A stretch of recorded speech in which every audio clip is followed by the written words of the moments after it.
पूरी दुनिया में मशहूर 7 लोगों के आखिरी वर्ड क्या थे, यानी मरने से पहले इन लोगों ने क्या कहा, आइए जानते हैं इस वीडियो में। इस लिस्ट में एल्बर्ट आइंस्टीन और अलामा इकबाल जैसे लोगों के भी नाम हैं, तो चलिए वीडियो शुरू करते हैं। Number 1, Diana princess of Wales. 1 जुलाई साल 1961 में डायना प्रिंसेस का जन्म यूनाइटेड किंगडम के सैंड्रिघम नाम के शहर में हुआ था। अगर आप इन्हें नहीं जानते तो आप किंग चार्ल्स को तो जानते ही होंगे। दरअसल डायना प्रिंसेस ने किंग चार्ल्स से ही शादी की थी। हालांकि ये शादी ज्यादा लंबे वक्त तक तो नहीं चल पाई और दोनों ने डाइवोर्स लेने का फैसला किया। लेकिन डायना प्रिंसेस को एक समय में पूरी दुनिया जानती थी, क्योंकि दुनिया के किसी भी कोने में अगर किसी इंसान के साथ बुरा होता था तो उसके खिलाफ वो आवाज जरूर उठाती थी। और सिर्फ इतना ही नहीं, डायना की मुलाकात एक बार एक एड्स के पेशेंट से हुई थी और डायना ने उन्हें गले लगाकर कहा था कि तुम जल्दी ठीक हो जाओगे। और ये पहला वाकया है जब किसी इतनी मशहूर सेलिब्रिटी ने किसी एड्स के पेशेंट को गले लगाया हो। लेकिन 31 अगस्त 1997 में एक एक्सीडेंट के दौरान उनकी मौत हो गई और डॉक्टर बताते हैं कि इस दुनिया को अलविदा कहने से पहले उनके आखिरी अल्फाज थे कि oh my God what happened. हालांकि बहुत से लोग इसे एक हादसा नहीं बल्कि इसे कत्ल की शक्ल भी देने की कोशिश करते हैं, लेकिन हकीकत ये है कि अपनी खूबसूरती और अपनी काबिलियत के दम पर पूरी दुनिया में अपनी पहचान बनाने वाली डायना अब हमारे बीच नहीं है। नंबर 2, अलामा इकबाल। अलामा इकबाल पाकिस्तान की एक बेहतरीन शायर रह चुके हैं, जिनकी शायरियों को आज भी बड़े प्यार से सुना और सुनाया जाता है। अलामा इकबाल का जन्म 9 नवंबर 1877 सियालकोट पाकिस्तान में हुआ था और शुरुआती पढ़ाई तो इन्होंने लाहौर से पूरी की, लेकिन आगे की पढ़ाई के लिए ये जर्मनी चले गए और वहाँ से इन्होंने PhD पूरी की। और हैरानी की बात तो ये है कि जर्मनी में ये इतना ज्यादा पॉपुलर है कि आज भी इनके नाम की एक सड़क जर्मनी में मौजूद है। हालांकि 21 अप्रैल 1938 को वो इस दुनिया को अलविदा कह गए। और इंटरेस्टिंग बात यह है कि अल्लामा इकबाल को अपनी मौत से पहले ही पता था कि अब वो इस दुनिया से जाने वाले हैं, इसलिए वो अपने दोस्तों के बीच बैठे और अपने सर पर हाथ रखकर या अल्लाह बोला। उसके बाद उनकी डेथ हो गई और उनकी ये आखिरी वर्ड्स भी थे। Number 3, Albert Einstein. आप में से शायद ही कोई इंसान होगा जो अल्बर्ट आइंस्टाइन को नहीं जानता होगा, क्योंकि साइंस की दुनिया में अगर किसी इंसान का दर्जा सबसे ऊपर है तो वो है अल्बर्ट आइंस्टाइन, जिन्होंने अपने आविष्कारों और अपने दिमाग की काबिलियत से लोगों को जिंदगी जीने का नया तरीका सिखाया है। अल्बर्ट आइंस्टाइन का जन्म 14 मार्च 1879 में हुआ था। ये फिजिक्स के एक प्रोफेसर थे और आज आप और हम जिस एनर्जी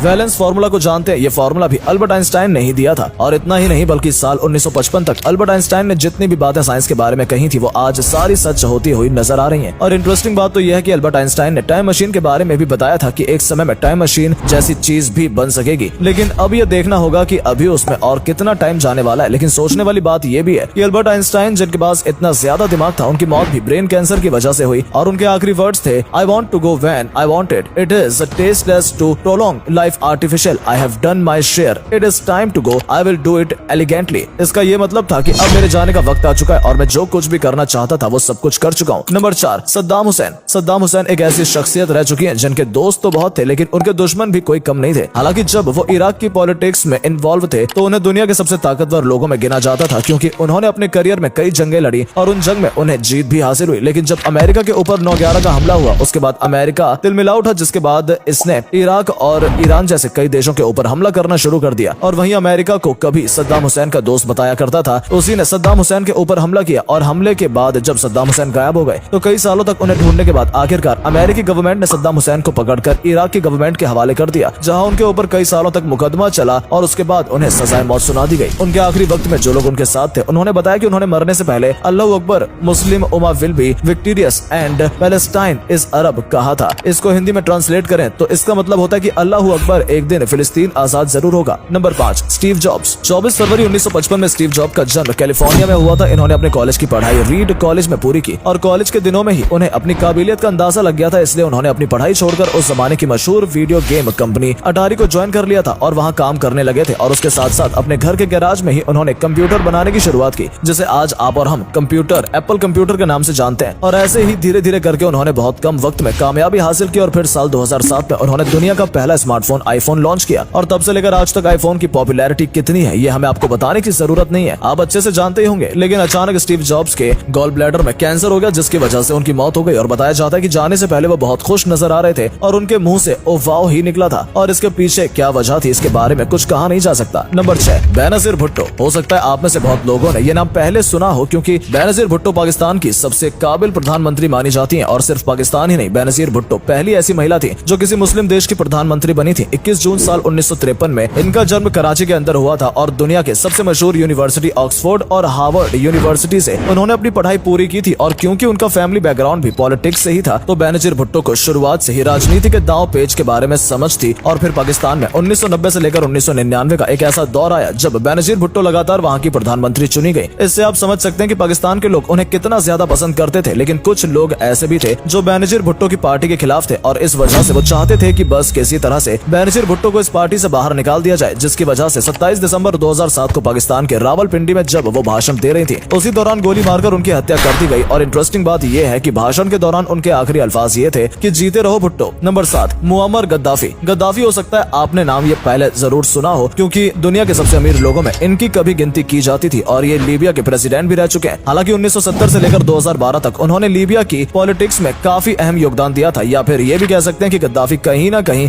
लीबिया देश में तानाशाही से सरकार चलाना चाहता था, क्योंकि जब तक वो लीबिया का प्रेसिडेंट था तब तक लीबिया के अंदर कोई इंसान बिना उनकी परमिशन के कुछ भी नहीं कर सकता था। इस वजह से लीबिया की जनता उनसे काफी नाराज थी और इस नाराजगी की सबसे बड़ी वजह ये थी कि जहां लीबिया के लोग भूखे मर रहे थे, उसी समय उनके घर के बाथरूम से लेकर बेडरूम को गोल्ड से तैयार किया जा रहा था और ये बात लोगों को बिल्कुल भी पसंद नहीं आई, जिसकी वजह से लोग इनके खिलाफ हो गए और एक लंबे संघर्ष के बाद लीबिया के लोगों ने 20 अक्टूबर 2011 को गद्दाफी का कत्ल कर दिया। और आपको बता दें कि ये कत्ल लीबिया के किसी एक इंसान ने नहीं बल्कि पूरी भीड़ ने किया था और मरने से पहले उनके आखिरी वर्ड्स यही थे कि आखिर मैंने तुम्हारा क्या बिगाड़ा है। तो दोस्तों, ये थे दुनिया के 7 ऐसे मशहूर लोग जो किसी समय में पूरी दुनिया में मशहूर हुआ करते थे, लेकिन कुछ लोगों को तो कुछ बातें बोलते वक्त ये अंदाजा भी नहीं था कि ये उनके आखिरी अल्फाज भी हो सकते हैं, जिनमें सद्दाम हुसैन और गद्दाफी जैसे लोग भी शामिल हैं। तो अगर दोस्तों आपको वीडियो पसंद आई या वीडियो के जरिए कुछ जानने का मौका मिला हो तो हमारी वीडियो को लाइक करें, और अगर आप इस वीडियो को फेसबुक पर देख रहे हैं तो हमारे फेसबुक पेज को भी जरूर लाइक और फॉलो करें ताकि ऐसी ही वीडियो आप तक पहुंचती रहे। धन्यवाद।